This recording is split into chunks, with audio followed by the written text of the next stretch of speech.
जय हिंद मेरे दोस्तों।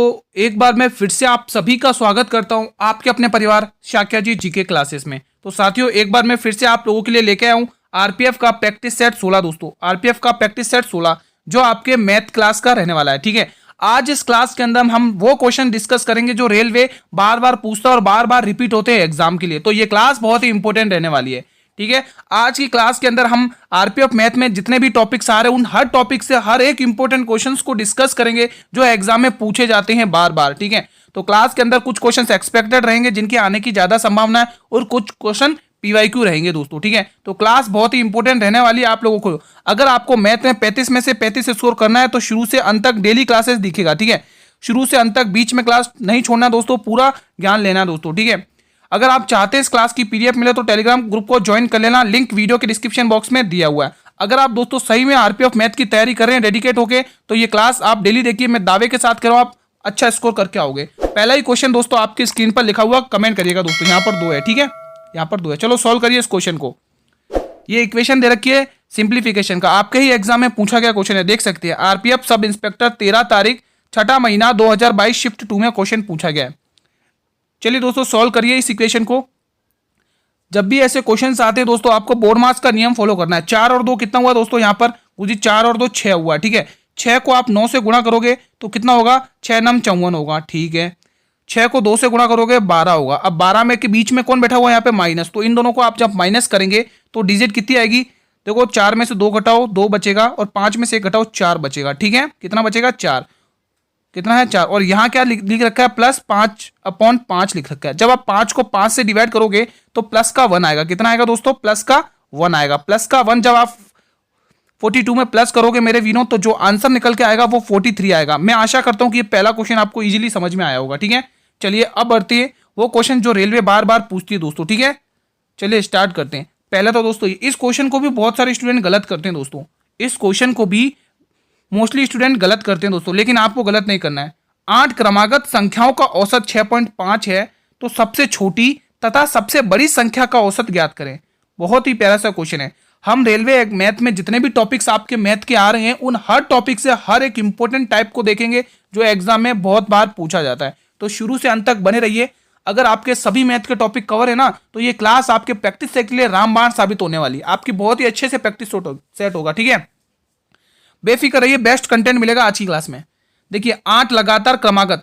ठीक है, 8 लगातार, जैसे 1 2 3 4 5 6 7 और ये 8, ये 8 अपनी क्रमागत लगातार संख्या आ गई। उसने कहा है औसत क्या होता है दोस्तों, आप सभी को पता है गुरुजी, जो औसत होता है वो बीच में होता है दोस्तों। ठीक है, क्या होता है दोस्तों, जो औसत होता है वो आपके क्या होता है, बीच में होता है दोस्तों। ठीक है, चलिए दोस्तों क्वेश्चन को सॉल्व करिए। ये तो मैंने आपको हिंट दिया, अब आप इसको क्वेश्चन को सॉल्व कर सकते हैं दोस्तों। जल्दी से सॉल्व करिए।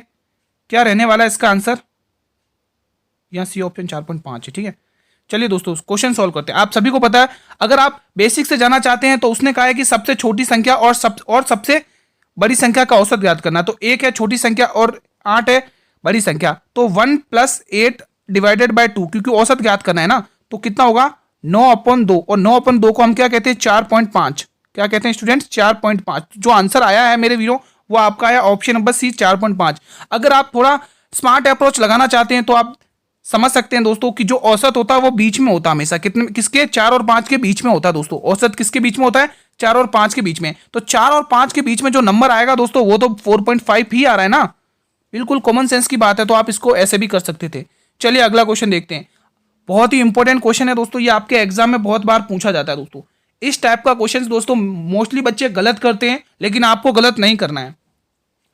30 रुपए वाले चावल को 45 रुपए वाले चावल में किस अनुपात में मिलाया जाए ताकि मिश्रित चावल का मूल्य 42 रुपए प्रति किलोग्राम बेचने पर 20% का लाभ हो। बहुत ही प्यारा सा क्वेश्चन है दोस्तों। इस क्वेश्चन को सॉल्व करिए दोस्तों, बहुत ही इंपॉर्टेंट है दोस्तों। आप लोग अंत में कमेंट करके जरूर बताना कि आपने इस क्लास में कितने क्वेश्चन सही किए दोस्तों। ठीक है, आपके डेली प्रैक्टिस सेट लगाने से आपकी टाइम की एक्यूरेसी का पता चलता है दोस्तों। ठीक है, तो डेली आप प्रैक्टिस सेट लगाइए शुरू से अंत तक। तो दोस्तों इस क्वेश्चन को सॉल्व करते हैं। उसने कहा है कि 20% का लाभ हो दोस्तों, कितने पे, 42 पे। तो आप 20% की पहले तो आप लोग फ्रैक्शन वैल्यू निकालिए। ये जो 20% की मेरे मित्रों फ्रैक्शन वैल्यू होती है, 20% की जो फ्रैक्शन वैल्यू होती है वो 1/5 होती है दोस्तों। ठीक है, यानी उसने क्या कहा, उसने लाभ बोला ना 5 रुपए की, ये तो आपकी कॉस्ट प्राइस होती है ना। 5 रुपए की चीज आप लोग 1 रुपए के प्रॉफिट पर बेच रहे हो, तो 5 रुपए की चीज थी उसको आप 1 रुपए के प्रॉफिट पर बेच रहे हो, यानी कि 6 रुपए में बेच रहे हो, ये कॉस्ट प्राइस और ये सेलिंग प्राइस, ठीक है। 6 रुपए में बेच रहे हो, लेकिन वो क्या कह रहा है 42 रुपए, उसने क्या कहा है दोस्तों 42 रुपए प्रति बेचने पर, 42 रुपए प्रति बेचने पर, यानी कि हमारा सेलिंग प्राइस 6 है लेकिन वो कह रहा 42 है। तो 6 की वैल्यू मेरे वीरों उसने कितनी दी है, क्वेश्चन ने 42, तो कितनी 6 सत्ते 42, 7 गुना, तो कॉस्ट प्राइस निकाल लो यहाँ पर कितनी आई, 7 पंचे 35, यानी कि 35 रुपए की कॉस्ट प्राइस आ चुकी है। अब क्वेश्चन को अपन सोल्व करते हैं। भाई 35 रुपए की हमारी कॉस्ट प्राइस आ चुकी है, ठीक है। उसमें से वो क्या कर रहा है 30 रुपए वाले पहले बेच रहा है, उसके बाद कितने रुपए वाले बेच रहा है, उसके बाद 45 रुपए। मिक्सचर एंड डेलीगेशन लगाइए, सोल्व करिए। यहां से जब आप काटेंगे कितना आ रहा है 10 आ रहा है, ठीक है। और यहां से आप काटेंगे कितना आ रहा है 5 आ रहा है, ठीक है। तो चलो इनको टर्मिनेट कर लो, रेशियो निकाल लो। 5 एकन 5, 5 दूनी 10, रेशियो 5 एकन 5। तो हमारा जो रेशियो निकला है वो किस अनुपात में दोस्तों मिलाना चाहिए, 1:2:1 के रूप में। किस रेशियो में, 2:1 के रूप में। आई होप कि दोस्तों ये कंसेप्ट आपको अच्छे से समझ में आया होगा। अब अभी के अभी दोस्तों आप ये जब क्लास खत्म हो जाए, जो भी क्वेश्चन हमने कराए हैं उनसे रिलेटेड आप डिजिट चेंज करके खुद प्रैक्टिस करिए। जब तक आप मेरे वीरों खुद प्रैक्टिस नहीं करेंगे तब तक आपको कोई नहीं समझा सकता, जब तक अपन खुद कोशिश नहीं करेंगे, ठीक है। तो आप इसी पर दोस्तों क्वेश्चंस की डिजिट चेंज करिए और उसको सॉल्व करिएगा, ठीक है। ना समझ में आया दोस्तों थोड़ा सा कर्सर पीछे लीजिए, आपको अच्छे से और समझ में आ जाएगा दोस्तों। बिना समय गंवाए अगला क्वेश्चन देखते हैं। Question number 225। एक नौका धारा की दिशा में 9 किलोमीटर जाने में 2 घंटे लेती है तथा धारा के विपरीत दिशा में जाने 9 किलोमीटर को जाने में 6 घंटे लेती है। 9 किलोमीटर है दोस्तों, ठीक है। तो नाव की स्थिर पानी में तथा धारा की गति में क्रमशः होगी, मतलब क्या होगी दोस्तों आपको बतानी है स्पीड, ठीक है। मैंने कहा था दोस्तों हम मैथ के हर टॉपिक से हर एक इंपॉर्टेंट क्वेश्चन को छूने की कोशिश करेंगे जो एग्जाम में पूछे जाते हैं, और ये वो क्वेश्चन है जो रेलवे बार बार पूछती है, ठीक है। तो आप सभी को पता है दोस्तों उसने क्या कहा है कि एक नौका धारा की दिशा में 9 किलोमीटर। देखो आप सभी को पता है कि जो स्पीड होती है, जो चाल होती है, वो चाल कैसे निकालते हैं हम गुरुजी, दूरी बट्टे समय करके। क्या निकालते हैं, दूरी बट्टे समय करके हम क्या निकालते हैं, चाल निकालते हैं। यानी कि जो स्पीड होती है वो डिस्टेंस अपॉन टाइम होती है, ठीक है। तो दूरी कितनी दे रखी है गुरुजी, दूरी हमें यहाँ पर 9 किलोमीटर की दे रखी है, ठीक है, ठीक है। और हमें समय कितना दिया 2, तो यहाँ पर 9 को जब आप 2 से भाग करोगे मेरे वीरों तो यहाँ पर 4.5 निकल कर आएगा स्टूडेंट्स। क्या आएगा, 4.5 चाल निकल कर आएगी। तो आपको पता चल गया नौका की दिशा में यानी धारा की दिशा में, यानी कि बी माइनस डब्ल्यू कितना दे रखा है दोस्तों आपको, बी यानी बोट और डब्ल्यू यानी वाटर, ठीक है। कितना दे रखा है इसकी चाल 4.5, और धारा की विपरीत दिशा बी प्लस डब्ल्यू कितना दे रखा है। अब निकालना है दोस्तों इसको भी, जैसे अभी आपने इसकी दूरी चाल निकालनी है वैसे ही आप इसकी भी निकालिए। ये कितने 9 घंटे में 6 किलोमीटर, सॉरी 6 किलोमीटर 9 किलोमीटर 6 घंटे में, ठीक है। तो यहां पर भी इसकी भी निकाल लो भाई, ये 9 किलोमीटर कितने घंटे में, 6 की स्पीड से 6 घंटे में, ठीक है। तो चलो इसको भी वैल्यू निकाल लो। इसको 2 की टेबल से 3 की टेबल से काटो, कितना आएगा 3 दूनी 3 तिया 9 और 3 दूनी 6। तो इसका जो आंसर आएगा वो 1.5 इसकी चाल आएगी। तो इसकी भी चाल आपको पता चल गई कितनी है 1.5।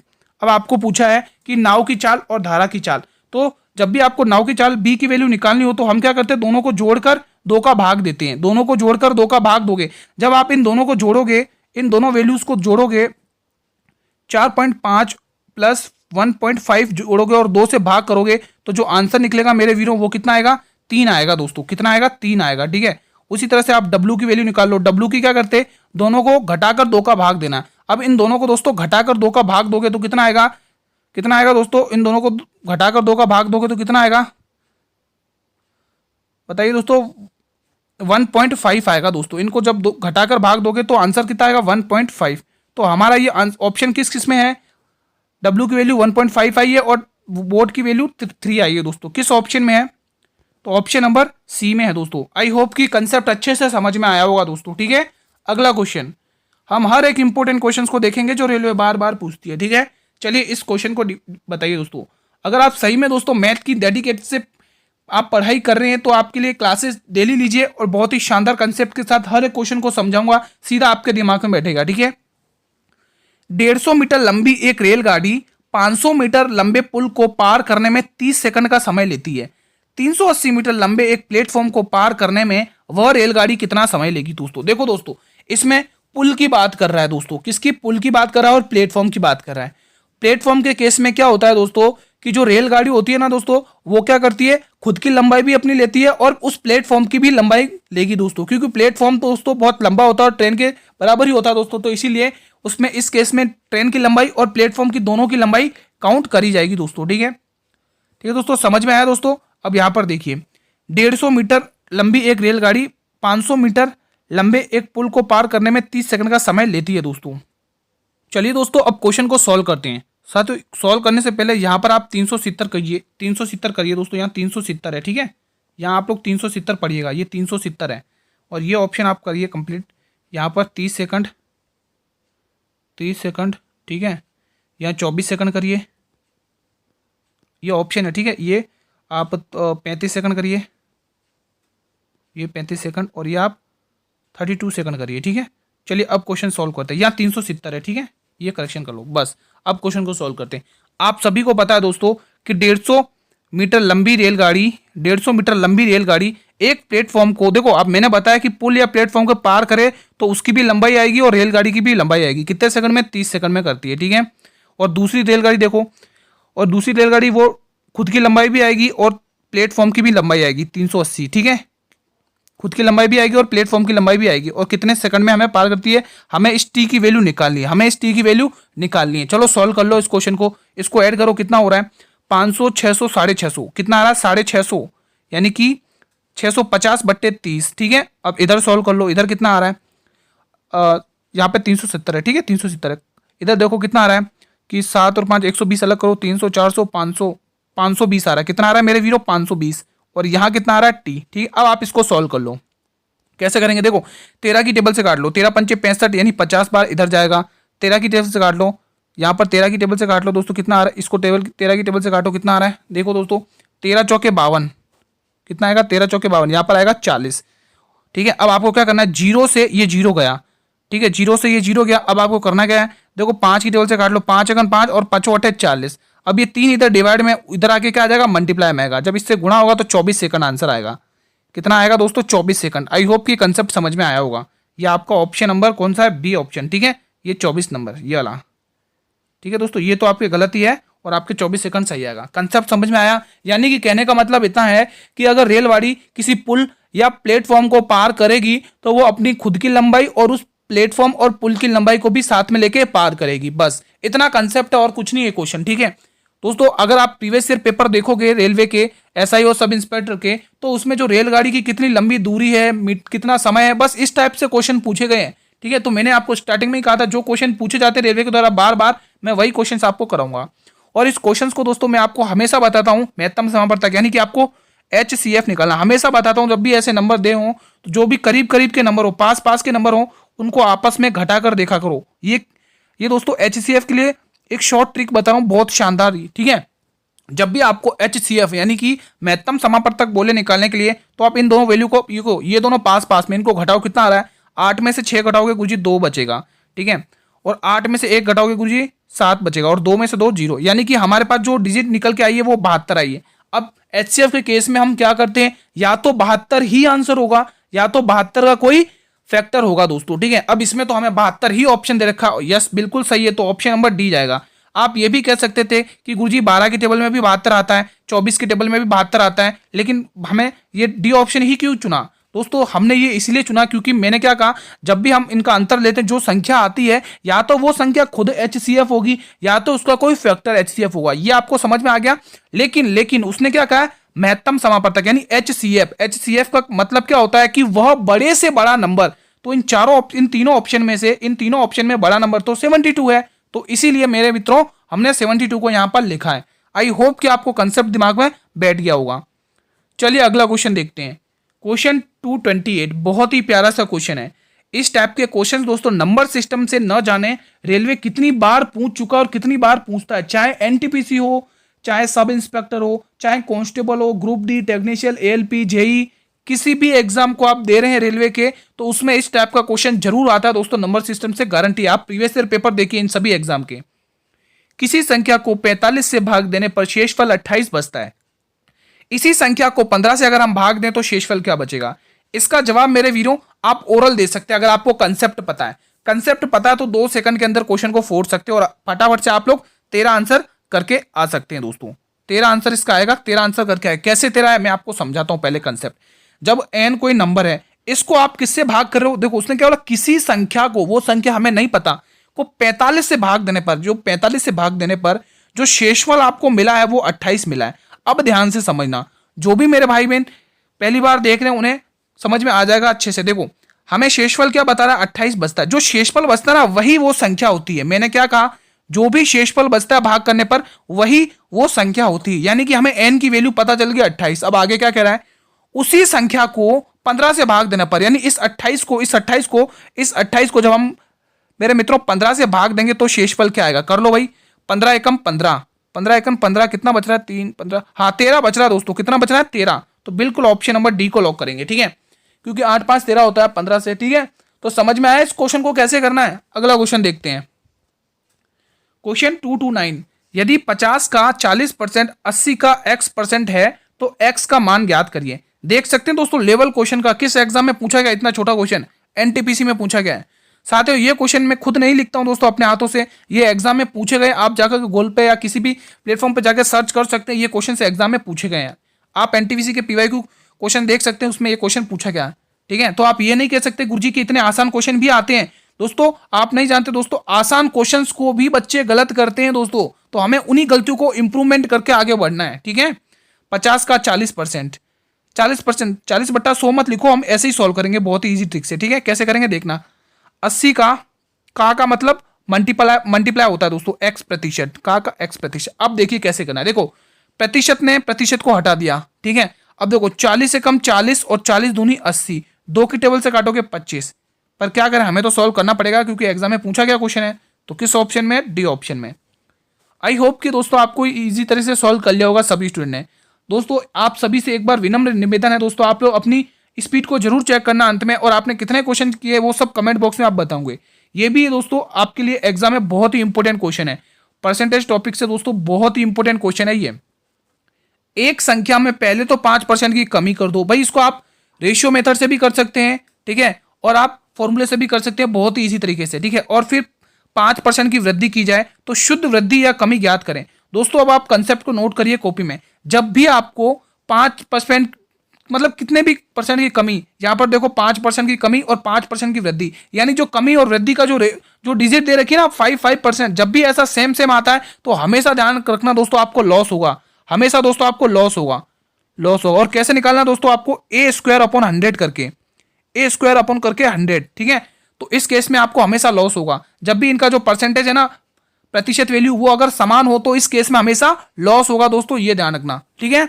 तो चलिए हम उसी तरीके से 4 देते क्वेश्चन को। 5 का स्क्वायर यानी 25, 25/100, 25/100 मतलब कि 0.25% की कमी हुई है, 0.25% की मेरे मित्रों कमी हुई है, 0.25% की स्टूडेंट क्या हुई है, कमी हुई है। तो किस ऑप्शन में है 0.25% की कमी, ऑप्शन नंबर ए में है। आई होप कि आपको मेरे मित्रों ये कंसेप्ट अच्छे से समझ में आया होगा। चलिए अगर समझ में आया तो अगला क्वेश्चन देख लेते हैं। अगला क्वेश्चन क्या कह रहा है, अगला क्वेश्चन कह रहा है दोस्तों, क्वेश्चन नंबर 231 कह रहा है कि यदि ब्याज को वार्षिक रूप से संयोजित किया जाता है तो 24,000 रुपए पर 10% प्रतिवर्ष की दर से 2% के लिए चक्रवृद्धि ब्याज क्या होगा। बताइए दोस्तों, 3 तरीके से कर सकते हैं, इफेक्टिव से, रेशियो से और ट्री मेथड से दोस्तों। लेकिन इस टाइम पे दोस्तों देखो ये तीनों मेथड दोस्तों कंपाउंड इंटरेस्ट के लिए बहुत ही इंपॉर्टेंट है, लेकिन ये तीनों की कंडीशन रहती है, ठीक है। कोई क्वेश्चन दोस्तों रेशियो से बेस्ड रहेगा, कोई क्वेश्चन मेरे मित्रों इफेक्टिव से बेस्ड रहेगा और कोई क्वेश्चन दोस्तों ट्री मेथड से बेस्ड रहेगा। हमें चूज करना पड़ेगा कि हम कौन सा मेथड यूज करते हैं अपने आंसर को शॉर्ट करने के लिए। तो इस कंडीशन में मेरे स्टूडेंट्स आप ध्यान रखना, जो आपका आंसर आएगा वो दोस्तों आप यहां से इफेक्टिव जल्दी से नोट करेंगे, इफेक्टिव वाले मेथड से करेंगे, इफेक्टिव मेथड से करिए, इफेक्टिव मेथड से करिए दोस्तों, इफेक्टिव मेथड से ये सॉल्व करिए, इफेक्टिव मेथड से। और इफेक्टिव मेथड में हमें पता है कि अगर 10% दे रखा हो और 2 साल के लिए ब्याज पूछे तो 10% और 2% का जो होता है वो 21% ब्याज होता है, ठीक है। आप देख सकते हैं 21% ब्याज होता है दोस्तों, ठीक है। समझ में आया मैंने क्या कहा, आप इफेक्टिव टेबल में आपको प्रोवाइड करा दूंगा, आप लोग वहां से देख लेना, ठीक है। तो 10 साल का 2% की दर से दोस्तों ये 10%, 10 साल है प्रतिवर्ष की दर से, 24,000 प्रतिवर्ष की दर से 2 वर्ष के लिए, ठीक है। तो आप यहाँ पे सॉल्व करिए। 10 रूप से संयोजित किया जाता है 24,000 रुपये पे 10% प्रति वर्ष की दर से 2% के 2 वर्ष के लिए। दोस्तों यहाँ 2 वर्ष है, ठीक है, यहाँ 2 वर्ष है दोस्तों, 2 वर्ष है, वही मैं कहूँ दोनों जगह दर कैसे आ गई, ठीक है, ये 2 वर्ष है, ठीक है। तो आपको इफेक्टिव मेथड से तो इसका जो 2 साल का ब्याज होता है मेरे वीरों वो 21% होता है। हमारा ब्याज कितना निकला दोस्तों, हमारा जो CI निकला है कंपाउंड इंटरेस्ट कितना निकला है, CI कंपाउंड इंटरेस्ट कितना निकला है, CI हमारा कितना निकला दोस्तों 21%। कितना निकला मेरे वीरों 21%। लेकिन वो क्या कह रहा है, वो कह रहा है कि 24,000 रुपये निकल रहा है। तो इस 21% की वैल्यू कितनी है 24,000। तो आप निकल लो 21% का 24,000 निकाल लो, 24,000 का आप 21% निकाल लो, आंसर आपके सामने आ जाएगा, ठीक है। इसको 21% से आप लोग निकाल लो। चलिए अब आप सॉल्व कर लीजिए, ठीक है। 0 से 2 जीरो काट लीजिए, ठीक है, 0 से 2 जीरो काट लीजिए। अब सॉल्व कर लीजिए। 21 जीरो या 0, 21 चौके 84 की 4 कैरी 8, 21 दूनी 42 और 5 50, यानी कि 50-40। किस ऑप्शन में भाई 50-40 ऑप्शन नंबर सी में है। आई होप कि कितना इजी क्वेश्चन है। ये तो मैंने समझाने के पर्पज से किया, बाकी ये क्वेश्चन मात्र 2 सेकंड 3 सेकंड का था क्वेश्चन, ठीक है, मात्र 3 सेकंड का। पर मैंने क्या समझाने के तौर पे थोड़ा टाइम लगाया, क्योंकि मेरे लिए हर एक स्टूडेंट नया है, ठीक है, क्योंकि कुछ स्टूडेंट्स बिगिनर्स हैं और कुछ स्टूडेंट्स सारा RPF का मैथ का कोर्स कर चुके हैं, सिर्फ वो प्रैक्टिस कर रहे हैं। तो मेरे लिए सभी स्टूडेंट्स इक्वल हैं, ठीक है दोस्तों। आई होप कि समझ में आया होगा। क्वेश्चन 32, क्वेश्चन 232 क्या कह रहा है, बहुत ही प्यारा सा क्वेश्चन है। अब दोस्तों यहां पर कह रहा है कि ब्याज की गणना वार्षिक चक्रवर्ती आधार पर करते हुए किसी निश्चित राशि पर 10% वार्षिक दर से 3 वर्ष के लिए चक्रवर्ती ब्याज 1324 होता है। तो राशि ज्ञात करना है, यानी 100% की वैल्यू पूछ रहा है। तो मेरे वीरों आप सभी को पता है, इसको आप दोस्तों रेशियो मेथड से भी कर सकते हैं और दोस्तों आप इफेक्टिव से भी कर सकते हैं। अगर इफेक्टिव से जाएंगे दोस्तों, इसको भी आप इफेक्टिव से ही करिए। अगर आप लोग इफेक्टिव से जाएंगे, इफेक्टिव में लिख देता हूं इफेक्टिव मेथड से करेंगे बहुत ही जल्दी होगा। मैंने कहा ना दोस्तों, आपके पास 3 मेथड हैं चक्रवर्ती ब्याज को सॉल्व करने के लिए। कंपाउंड इंटरेस्ट को सॉल्व करने के लिए आपके पास 3 मेथड हैं। कौन कौन से, एक ट्री मेथड है, दूसरा रेशियो मेथड है और तीसरा इफेक्टिव मेथड है। इस कंडीशन में आपको चूज करना पड़ेगा कि कौन सा क्वेश्चन किस से सॉल्व होगा। तो ये क्वेश्चन आपके लिए बहुत ही इजी पड़ेगा इफेक्टिव से। तो देखो 10% वार्षिक दर और 3 वर्ष, 10% और वार्षिक दर पे 3 सालों का जो चक्रवर्ती ब्याज होता है मेरे वीरों, तो वो 33.1 होता है, 33.1% होता है, 33.1% ब्याज होता है, ठीक है। कितना आ रहा है हमारा 33.1%। लेकिन वो कह रहा है कि 1324 ब्याज के रूप में मिलता है, 1324 ब्याज के रूप में मिलता है, यानी कि 1324 ब्याज के रूप में मिलता है, ठीक है। ये आपकी इसकी वैल्यू दे रखी है 33.1 की परसेंट की, ठीक है। अब आपको सभी को पता है गुरुजी, जब हम यहाँ से 0 हटाएंगे तो यहाँ पर क्या लगेगा, 0 लगेगा। क्या लगेगा, 0। तो अब ये कुछ ऐसा दिखेगा, 13,240 बट्टे 331 और गुणा में 100 और गुणा में 100, ठीक है। ये सॉल्व कर लो आप लोग। चलिए दोस्तों कैलकुलेशन को सॉल्व कर लो। आप सभी को पता दोस्तों, यहां से ये अगर देखें तो 4 बार जा रहा है, यानी 40 बार जा रहा है। ये 331 इसको कितनी बार डिवाइड कर रहा है, 40 बार डिवाइड कर रहा है। यहाँ का एक जीरो कहाँ गया, 100 का, ठीक है। अब आपको क्या करना है, 40 को 100 से गुणा करोगे तो जो आपके पास आंसर निकलेगा मेरे वीरों वो 4000 आएगा। कितना आएगा, 4000। तो देखिए दोस्तों इफेक्टिव से कितना ईजी पड़ा ये क्वेश्चन, कितना ईजी पड़ा इफेक्टिव से, ठीक है। तो मैंने आपको बता दिया CI पूरा 3 मेथड से सॉल्व करना है दोस्तों, ठीक है। ट्री मेथड की जगह यूज होगा, ठीक है। इफेक्टिव की जगह यूज होगा और रेशियो की जगह यूज होगा। आपको क्वेश्चन कह रहा है 2 संख्याओं का अनुपात 9 और 13 है, उनका HCF 6 और उनका HCF 6 है। अच्छा, तो एलसीएम ज्ञात करिए। अच्छा, यहाँ पर दोस्तों थोड़ा क्वेश्चन लिखा नहीं, यहाँ पे मैं लिख देता हूँ। तो एलसीएम ज्ञात कीजिए, यानी लघुत्तम समापवर्तक। तो एलसीएम ज्ञात कीजिए। चलिए दोस्तों सॉल्व करिए इस क्वेश्चन को, एलसीएम ज्ञात कीजिए। हमें अगर कंसेप्ट पता है ना, तो हमें इसको सॉल्व करने में मात्र और मात्र 5 सेकंड लगेंगे। कितने, 5, मैं 5 भी नहीं कह रहा, 4 सेकंड लगेंगे अगर कंसेप्ट पता है। क्या कंसेप्ट पता है, तो गुरुजी हमें पता है जब दो संख्या दी रखी हो, ठीक है, 2 संख्याओं का अनुपात दिया हो और हमें HCF दिया हो, तो उस केस में जो एलसीएम निकलता है मेरे वीरों, उस केस में जो एलसीएम निकलता है वो A गुणा, यानी वो दोनों संख्याओं का गुणा और HCF का गुणा, ये होता है दोस्तों एलसीएम, ठीक है। तो कर लो भाई, पहली संख्या कितनी है, 9 है, और दूसरी संख्या कितनी है, 13 है, और तीसरी संख्या और जो हमारा HCF है वो कितना है, ये, ठीक है। तो आप सॉल्व कर लो। 13 नंबर कितना होता है, 117, 13 नंबर 117 गुणा 6। अब देखो 6 सतह कितना होता है, 42। देखो हम 2 ऑप्शन को पहले से कर ले, क्योंकि आपको पता है यूनिट प्लेट डिजिट पर 2 आ रहा है। अब 2 ऑप्शन में आ रहा है, चलो अब सॉल्व कर लेते हैं।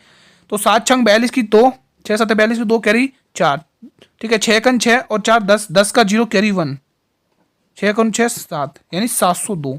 तो किस ऑप्शन में है 702? ऑप्शन नंबर बी में है।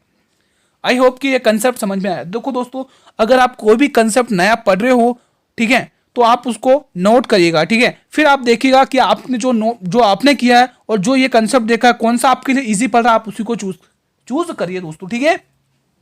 चलिए अगला क्वेश्चन।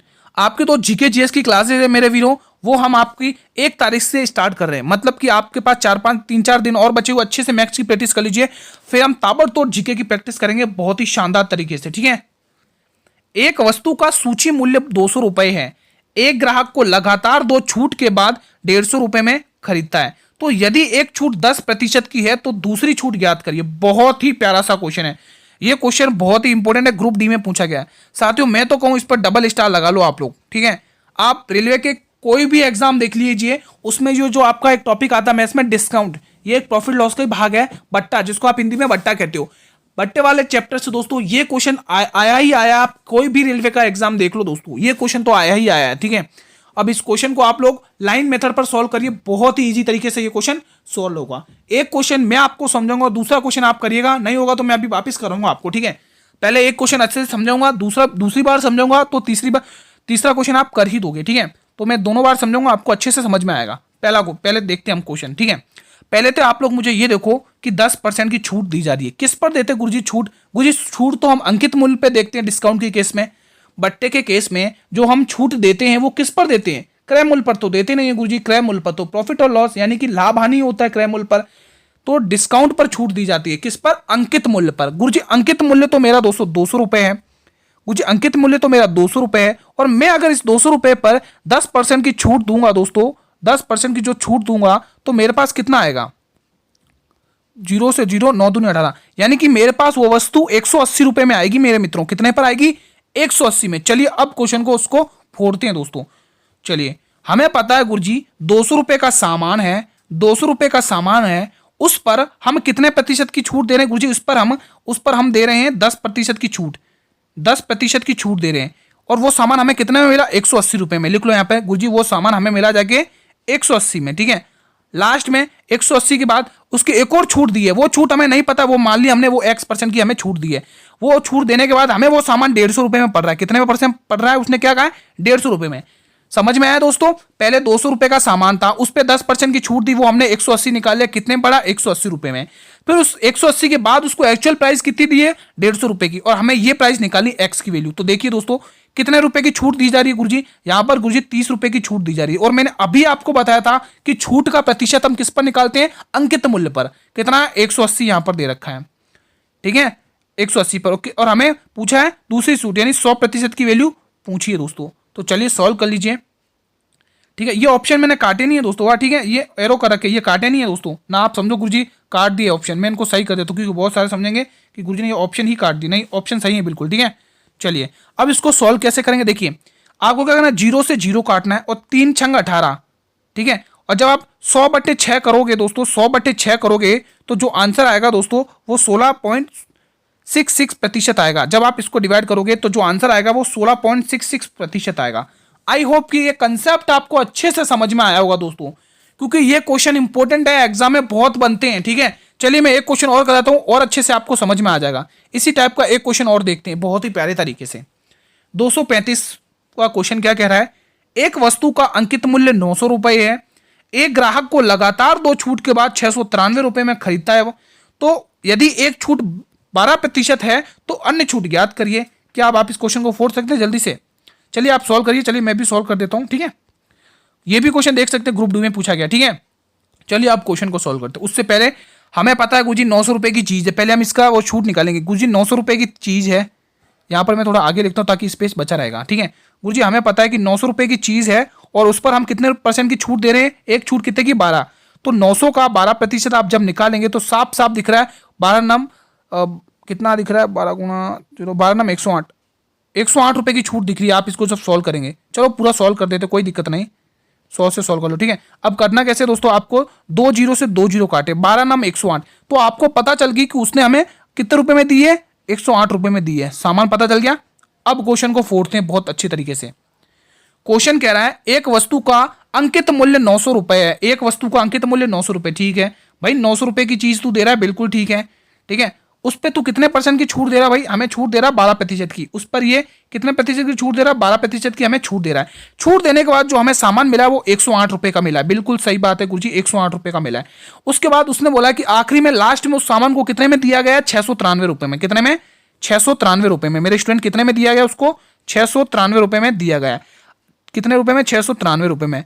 अब हमें ये नहीं पता चल रहा है कि गुरुजी हमें ये तो सामान आखिरी में दिया, लेकिन यहाँ पर जो छूट दी है X% की, वो कितने प्रतिशत की दी है वो हमें नहीं पता चल रहा है। तो हम पता करेंगे कि 108 रुपए का सामान था, उसको आप 693 रुपए में बेच रहे हो। चलो निकाल लो 693 से कितने की छूट मिली, वो अभी आपको पता चल जाएगा। चलिए सॉल्व कर लीजिए, इसको माइनस कर लो, कितने की छूट मिल रही है। 13 में से 8 घटाओगे, 8 5 5 बचेगा, 8 का 8 आएगा, और 6 में से 1 घटाओगे तो 5 आएगा, यानी 585 रुपए की। कितने की? 585 रुपए की छूट मिली है। 585 रुपए की छूट मिली किसके ऊपर? 108 के ऊपर। तो आपको पूछा 100% की वैल्यू। अब इसको सॉल्व करिए, आंसर आ जाएगा। दोस्तों यहां पर थोड़ी सी मिस्टेक हुई है, आप यहां पर करेक्शन कर लीजिए। यहां पर मैं माफी चाहता हूं दोस्तों, यहां पर थोड़ी सी हमसे मिस्टेक हुई है। चलिए ये तो पता चल गया ना 108 कैसे है, मैं इसको थोड़ा रफ कर देता हूं। ये तो पता चल गया होगा कि आपको 108 कैसे है। यहां थोड़ी सी मिस्टेक हुई है, करेक्शन कर लीजिए। यहां दोस्तों थोड़ी सी मिस्टेक हुई है, ठीक है। हमारा जो 108 आया था, 108 में से हमें 900 घटाना पड़ेगा। 900 में से हमें 108 घटाना पड़ेगा, तब वैल्यू लिखेंगे। माफी चाहते हैं दोस्तों, यहाँ थोड़ी सी मिस्टेक हुई है। 900 में से आप लोग 108 घटाइए, कितना आ रहा है? 2 9 और 8 में से घटाओ 7, यानी 792 में, ठीक है। तो हमें पता चल गया वो 792 की छूट दे रहा है। अब 792 में से जब आप 93 माइनस करोगे तो कितना आएगी छूट? यहाँ पे कितने की आएगी? 90 की, 99 रुपए की छूट आएगी। किस पर होती है भाई? 792 पे, 792 पे, ठीक है। और कितने, और हमें किसकी वैल्यू पूछा? 100% की वैल्यू पूछा है। अब जब आप मेरे मित्रों इस इक्वेशन को सॉल्व करोगे तो जो आंसर आएगा वो मेरे वीरों 12.5% आएगा। दोस्तों कितना आएगा? 12.5%। इसको सॉल्व कर लेना दोस्तों, आंसर आपके 12.5% आएगा। माफी चाहते हैं साथियों, हमने थोड़ा सा यहाँ मिस्टेक कर दिया था, ठीक है। तो आई होप कि आपको कंसेप्ट समझ में आया होगा। बस मेरा मेन मोटिव क्या है? कंसेप्ट समझाना। कंसेप्ट समझ में आ गया? चलिए आगे बढ़ते हैं, क्लास का अंतिम प्रश्न देखते हैं। क्वेश्चन 236, 100 लीटर के मिश्रण में दूध और पानी का अनुपात 3 और 2 है। यदि इस अनुपात में 1 और 2, इस अनुपात को 1 और 2 करना हो तो कितना पानी डालना चाहिए? यानी कि आपको ये अनुपात 1 और 2 में करना। अब कंसेप्ट सीखिए, आपको बोला है इसने 1 और 2 में करना। जब भी 1 और 2 किसी भी, मतलब यहाँ पर कोई भी नंबर हो सकता है, कोई भी रेशियो हो सकता है, उसमें अगर उसको करना हो तो हमेशा उसकी क्वांटिटी को बराबर करिए, आपका आंसर कभी गलत नहीं होगा। एक तरफ गुरुजी हमें मिल्क दे रखा है और एक तरफ गुरुजी हमें वाटर दे रखा है। हमें जो मिल्क का रेशियो और वाटर का रेशियो दे रखा है वो कितना दे रखा है? 3:2। और जो हमें जो करना है, यानी कि इस अनुपात में 1 और 2 करना है, इस अनुपात को 1 और 2 करना है। किसमें? 1:2 में। अब आप खुद दिमाग लगाइए, 1:2 में करना है। आप खुद देखिए दोस्तों उसने क्या कहा है। अब आप खुद देखिए उसने क्या कहा, इस अनुपात को 1 और 2 करना, कितना पानी मिलाना डालना चाहिए, उसमें कितना पानी मिलाना चाहिए। अब आप खुद दिमाग लगाइए कि आपके पास 2 लीटर दूध, एक बोतल है, उसमें 2 लीटर दूध है और 2 लीटर पानी है, ठीक है। मैंने बोला कि मैं इसमें 1 लीटर पानी और मिला देता हूं, तो पानी तो 3 लीटर हो गया और दूध तो 2 लीटर का 2 लीटर ही है। क्या दूध में कोई परिवर्तन हुआ? भाई आप पानी उस बोतल में कितना भी मिला लो, दूध पर कोई फर्क नहीं पड़ना चाहिए। पर यहां पर फर्क पड़ रहा है, यहां पर फर्क पड़ रहा है, तो इस फर्क को आप लोग बराबर करिए। कैसे? ऊपर नीचे गुणा करके। देखो हमें इसको 3 बनाना है, तो 3 से यहां पर भी 3 से गुणा करिए और 3 से यहां पर भी गुणा करिए। अब ये रेशियो कितना हो गया है? 3 एकम 3, 3 एकम 3 और 3 दूनी 6। अब देखो दोस्तों यहां पर भी मिल्क 3 लीटर है और यहां पर भी मिल्क 3 है, बराबर हो गया ना। अब कर लीजिए। अब देखो 3 और 2 5, हमारा यहां पर मिश्रण कितने का आ रहा है? 5 का। लेकिन वो क्या कह रहा है गुरुजी? वो कह रहा है कि 100 का है, 100 लीटर। तो इस 5 की वैल्यू 100 दे रखी है। कितनी? 20 गुना, 20 पंचे 100, कितनी? 20 गुना। और हमें पूछा है कि कितना पानी डालना चाहिए। अब देखो यहाँ पे पानी कितना मिलाया जा रहा है गुरुजी? यहाँ पर अगर पानी देखा जाए तो 4 लीटर पानी मिलाया जा रहा है। कितना? 4 लीटर वाटर ऐड किया जा रहा है। तो हमें 4 लीटर ऐड किया जाता है मिश्रण में 20 में, तो 20 चौके 80। तो टोटल मिश्रण कितने का और कितना पानी मिलाया गया? 80 लीटर पानी मिलाया गया। आई होप कि क्वेश्चन समझ में आया होगा दोस्तों, ठीक है। तो इसी प्रकार से आपको क्वेश्चंस करने हैं। तो आई होप कि आज के कंटेंट में आपको मजा आया होगा क्वेश्चन को सॉल्व करने में। आज का कंटेंट एग्जाम में इस प्रकार के क्वेश्चंस पूछे जाए हैं। आई होप कि आपको अच्छी लगी होगी ये क्लास। अगर मेरे वीरों ये क्लास आपको अच्छी लगी है तो आपका लाइक हमें बताएगा कि आपको कितनी अच्छी लगी। साथियों क्लास को लाइक करेंगे। अगर क्लास का कंटेंट आपको अच्छा लगा तो क्लास को लाइक करेंगे और अपने सभी मित्रों के अंदर क्लास को शेयर करेंगे। आज की क्लास में वो क्वेश्चन हमने डिस्कस किए हैं जो रेलवे एग्जाम में न जाने कितनी बार पूछे जाते हैं दोस्तों। और मैं आशा करता हूं कि आज आपने अच्छे क्वेश्चन सही किए होंगे। आपने कितने क्वेश्चन सही किए मेरे सभी भाई बहन कमेंट के माध्यम से हमें बताएंगे। आपका लाइक और शेयर हमें बताता है कि आपको क्लास कैसी लगी। साथियों, अगर आपको ये क्लास अच्छी लगी साथियों, क्लास को शेयर जरूर करना, उन स्टूडेंट तक तो जरूर शेयर करना जिनकी मैथ वीक है और कम समय में वो अच्छा स्कोर करना चाहते हैं दोस्तों। तो उन स्टूडेंट तक तो जरूर क्लास को शेयर करिएगा। चैनल पर भी अगर आप स्टूडेंट्स पहली बार विजिट कर रहे हो तो चैनल को भी सब्सक्राइब कर लेना और बेल नोटिफिकेशन को भी प्रेस कर लेना, और जब भी मैं क्लास नई अपलोड करूंगा तो यूट्यूब सबसे पहले नोटिफिकेशन आपको ही भेजेगा साथियों, ठीक है। और दोस्तों एक और इंपॉर्टेंट बात, बहुत सारे स्टूडेंट कहते हैं कि सर जी पीडीएफ भी दे दिया करो साथ ही साथ। तो दोस्तों पीडीएफ के लिए आप लोग मेरे टेलीग्राम ग्रुप को ज्वाइन कर लो, लिंक वहां पर वीडियो के डिस्क्रिप्शन बॉक्स में दिया हुआ है। अभी तक हमारी जितनी भी आरपीएफ की क्लासेस हुई हैं उन सभी की पीडीएफ आपको उस टेलीग्राम ग्रुप पर मिल जाएंगी दोस्तों, ठीक है। टेलीग्राम ग्रुप का नेम भी हमारा शाक्या जी जीके क्लासेस है, ठीक है। और दोस्तों एक और इंपॉर्टेंट बात, अगर आप मैथ में दोस्तों 35 में से 35 स्कोर करना है ना, तो अब देखो दोस्तों गिने चुने 30-35 दिन बचे हैं सब इंस्पेक्टर वालों के लिए, ठीक है। तो अगर आपको स्कोर करना है बेस्ट, तो मैं दावे के साथ करो आप डेली ये प्रैक्टिस कर लीजिए और शुरू से एंड तक क्लास को वॉच करिएगा। हर एक कंसेप्ट को नोट करिएगा जो आपके एग्जाम पर आते हैं दोस्तों। आप सभी को पता है जितनी आप प्रैक्टिस करोगे, जितनी आपको प्रैक्टिस करने के लिए मिलेगी दोस्तों, उतना ही आपका रिजल्ट अच्छा जाएगा। तो आप प्रैक्टिस मेक मैन परफेक्ट, आप सभी को पता है, ठीक है। तो प्रैक्टिस करिए ताबड़तोड़ हमारे साथ मिलकर। और जो हमारी जो क्लास होती है वो डेली हम 8 PM पर लेके आते हैं। डेली आप लोगों के लिए क्लास आ जाती है मेरे मित्रों, आप लोग अच्छे से प्रैक्टिस कर सकते हैं। और जितने भी स्टूडेंट जीके जीएस की डिमांड करें हैं हम उनकी डिमांड को पूरा करेंगे। अभी तक हमने आपकी सारी डिमांड पूरी करी है, तो हम आपके 1 तारीख से जीके जीएस की क्लासेस चालू करेंगे। यानी कि ये 1 तारीख तक मैथ की क्लासेस आप लोग अच्छे से कवर करिए, प्रैक्टिस सेट जितने भी होते हैं। उसके बाद हम 1 तारीख से जीके जीएस की ताबड़तोड़ प्रैक्टिस करेंगे, ठीक है। तो हम कल दोस्तों इसी टाइम पर मिलेंगे एक और नए प्रैक्टिस सेट के साथ, एक और नए कंसेप्ट और कंटेंट के साथ, एक और नए जोश के साथ। तब तक मेरे मित्रों जय हिंद, जय भारत, वंदे मातरम, धन्यवाद।